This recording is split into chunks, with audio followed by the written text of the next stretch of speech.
വളരെ സന്തോഷം. 2021 നിയമസഭാ തെരഞ്ഞെടുപ്പിൽ ഞാൻ വിജയിച്ച കാര്യം നിങ്ങൾക്ക് എല്ലാവർക്കും അറിയാം. ആ തെരഞ്ഞെടുപ്പ് വിധി അസാധുവാക്കണമെന്നും LDF സ്ഥാനാർത്ഥിയെ വിജയിയാക്കണമെന്ന് പ്രഖ്യാപിക്കണമെന്ന് ആവശ്യപ്പെട്ടുകൊണ്ടാണ് അവർ കേരള ഹൈക്കോടതിയെ സമീപിച്ചത്. അതിൻ്റെ മായി ബന്ധപ്പെട്ട് 3 വർഷമായി കേസ് നടന്നുകൊണ്ടിരിക്കുകയായിരുന്നു. ആ കേസ് ഇന്നിപ്പോൾ കോടതി വിധിയായി. വിധിയുടെ വിശദവിവരങ്ങൾ ഞാൻ അറിഞ്ഞിട്ടില്ല. എന്നായാലും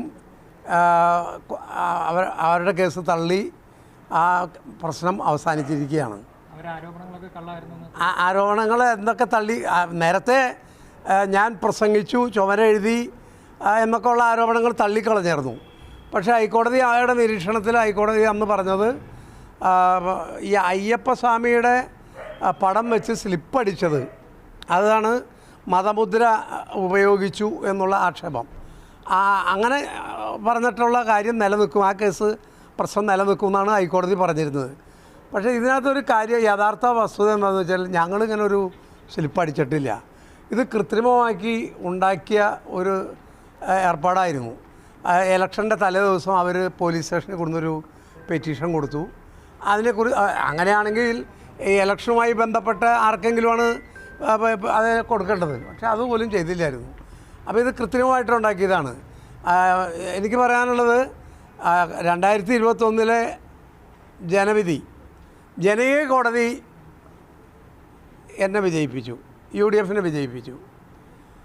ആ ജനകീയ കോടതി വിധി വന്ന സമയത്ത് അത് BJPയുടെ പിന്തുണയോട് കൂടിയിട്ടാണ്, വോട്ട് വിലയ്ക്ക് വാങ്ങിയതാണ് എന്നൊക്കെ പറഞ്ഞ് ഒരുപാട് ആക്ഷേപങ്ങളുണ്ടാക്കി. ഞങ്ങൾ പോരാടി നേടിയ വിജയം വളരെ മോശമാക്കി ചിത്രീകരിക്കാൻ അന്ന് LDF ശ്രമിച്ചു. അതിനുശേഷമാണ് ഈ പ്രശ്നം ഉണ്ടായത്. കൃത്രിമമായിട്ട് അവരൊരു കേസ് ഉണ്ടാക്കിയായിരുന്നു. അതുകൊണ്ട് എനിക്കിപ്പോൾ അഭ്യർത്ഥിക്കാനുള്ളത്, ഈ ജനകീയ കോടതി വിധി മാനിച്ചില്ല. ഇപ്പോൾ നീതിന്യായ കോടതിയിൽ നിന്ന് സത്യം കണ്ടെത്തിയിരിക്കുകയാണ്. ഇനിയെങ്കിലും ഈ അനാവശ്യ വ്യവഹാരങ്ങൾ അവസാനിപ്പിച്ച് കോടതി വിധിയും അതുപോലെ തന്നെ ജനങ്ങളുടെ വിധിയെഴുത്തും മാനിക്കാൻ ഇടതുപക്ഷ മുന്നണിയും ഇടതുപക്ഷ മുന്നണിയുടെ സ്ഥാനാർത്ഥിയും തയ്യാറാകണം എന്നാണ് എനിക്ക് അഭ്യർത്ഥിക്കാനുള്ളത്. എന്തോ കാത്തിരുന്ന അല്ല, അതും പറയാൻ പറ്റില്ല. കാത്തിരുന്ന വിധി എന്താവും, വിധി എന്താവും എന്നുള്ളത് കോടതിയുടെ മുമ്പിലിരിക്കുന്ന കാര്യം നമുക്ക് പറയാൻ സാധിക്കില്ല. എന്നാലും ഞങ്ങൾ തെറ്റ് ചെയ്തിട്ടില്ല എന്നുള്ള ഉത്തമ ബോധ്യം ഞങ്ങൾക്കുണ്ടായിരുന്നു. അതാണ് ഞങ്ങൾക്കുണ്ടായ ഏറ്റവും വലിയ പ്രധാനപ്പെട്ട വിശ്വാസം. കാരണം ഞങ്ങൾ തെറ്റ് ചെയ്തിട്ടില്ല, ഞങ്ങളങ്ങനെ ചെയ്തിട്ടില്ല. ഞാൻ 7 തെരഞ്ഞെടുപ്പിൽ മത്സരിച്ചു.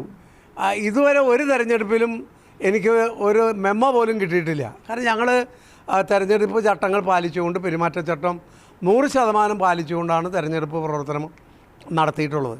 പക്ഷേ ഈ തെരഞ്ഞെടുപ്പിൽ എന്തുകൊണ്ടോ ഇടതുപക്ഷ മുന്നണിക്കും അവരുടെ സ്ഥാനാർത്ഥിക്കും ഈ തെരഞ്ഞെടുപ്പിൻ്റെ വിധി ഉൾക്കൊള്ളാൻ ഇതുവരെ സാധിച്ചിട്ടില്ല. അതാണ് യഥാർത്ഥ വസ്തുത. വിജയം ഉൾക്കൊള്ളാൻ സാധിക്കാത്തത് കൊണ്ടാണോ ഇത്തരത്തിലൊരു കേസ്? അല്ല, അതാണല്ലോ ആദ്യം തന്നെ പ്രചരിപ്പിച്ചത്. എന്താ, BJPയുടെ പിന്തുണയോട് കൂടിയിട്ടാണ്, BJPയുടെ വോട്ട് വാങ്ങിയാണ്, എന്നാൽ ഞാൻ ജയിച്ചത്, UDF ജയിച്ചത് എന്ന് പ്രചരിപ്പിച്ചു. യഥാർത്ഥം പറഞ്ഞാൽ LDFൻ്റെ വോട്ട് ഇവിടെ കുറഞ്ഞിട്ടുണ്ട്. അന്ന് LDF നടപടി എടുത്തിട്ടുണ്ട്. CPM ചില നേതാക്കന്മാരുടെ പേരിൽ നടപടി എടുത്തിട്ടുണ്ട്. വെറുതെ നടപടി എടുക്കില്ലല്ലോ. അപ്പോൾ അവരുടെ ഭാഗത്തു നിന്ന് വീഴ്ചയുണ്ടായി അവരുടെ വോട്ട് കുറഞ്ഞു എന്നുള്ളതിന് അന്ന് അവർ നടപടി സ്വീകരിച്ചിട്ടുണ്ട്. പക്ഷേ പ്രചരണം മുഴുവൻ BJPയുടെ വോട്ട് വാങ്ങിയാണ് ഞാൻ ജയിച്ചത്. അത് ബഹുമാനപ്പെട്ട മുഖ്യമന്ത്രി പോലും നിയമസഭയിലും അങ്ങനെ പറയുകയുണ്ടായി. യഥാർത്ഥം പറഞ്ഞാൽ അന്ന് തന്നെ ഞാൻ പറഞ്ഞത് വളരെ ദുഃഖകരമാണ്. കാരണം തൃപ്പൂണിത്തുറയിലെ ജനങ്ങളെ അവമാനിക്കുന്നതിന് തുല്യമാണ്. കോടതി ഇപ്പോൾ അങ്ങനെ ഒന്ന് ഞാൻ ഉണ്ടാക്കിയിട്ടില്ല എന്നുള്ളത് കോടതി കണ്ടെത്തി കഴിഞ്ഞല്ലോ. കോടതി അതിനെക്കുറിച്ചുള്ള വിധി പറഞ്ഞിട്ടുള്ളത്. സ്വാഭാവികമായിട്ട് അങ്ങനെയല്ലേ കരുതാൻ പറ്റുള്ളൂ, മറിച്ച് കരുതണതിനാ. ഞങ്ങൾ അങ്ങനെ ഒരു സ്ലിപ്പ് അടിച്ചിട്ടില്ല. അപ്പോൾ അതുകൊണ്ട് ഞങ്ങളങ്ങനെ സ്ലിപ്പ് അടിച്ചിട്ടില്ലല്ലോ. ചുവരെഴുത്ത് ആ പ്രശ്നങ്ങളെല്ലാം കോടതി ആദ്യം തന്നെ തള്ളിയായിരുന്നു. ആദ്യം തന്നെ തള്ളിയിട്ട് ഈ മതചിഹ്നം ഉപയോഗിച്ചു എന്നുള്ള പ്രശ്നം നിലനിൽക്കുമെന്നാണ് കോടതി ആദ്യം പറഞ്ഞത്. അപ്പോൾ അതും ഇപ്പോൾ തള്ളി എന്നുള്ളതാണ്. കോടതി വിധിയുടെ ഡീറ്റെയിൽസ് എനിക്ക് കിട്ടിയിട്ടില്ല. ഞാൻ ഇനിയൊരു തെരഞ്ഞെടുപ്പ് കൂടി വരുന്ന പശ്ചാത്തലത്തിലാണല്ലോ ഇപ്പോൾ ഒരു അനുകൂല വിധി വന്നിരിക്കുന്നത്. നിയമസഭാ തെരഞ്ഞെടുപ്പ് കൂടി ലോക്സഭ അതെ, തീർച്ചയായിട്ടും ഈ വിധി തൃപ്പൂണിത്തുറ നിയോജകമണ്ഡലത്തിലെ UDF പ്രവർത്തകർക്ക് ആവേശം നൽകുന്നതാണ്. കേരളത്തിലെ UDFനും ആവേശം പകരുന്ന ഒരു വിധിയാണ്. കാരണം കുറച്ചുകൂടി ആത്മവിശ്വാസം ഉണ്ടാകും. ഈ CPMൻ്റെ കൃത്രിമങ്ങളും അതുപോലെ തന്നെ അനാവശ്യമായിട്ടുള്ള വ്യവഹാരങ്ങളെക്കുറിച്ചും ജനങ്ങൾക്ക് ബോധ്യപ്പെടാനുള്ള ഒരവസരമാണിത്.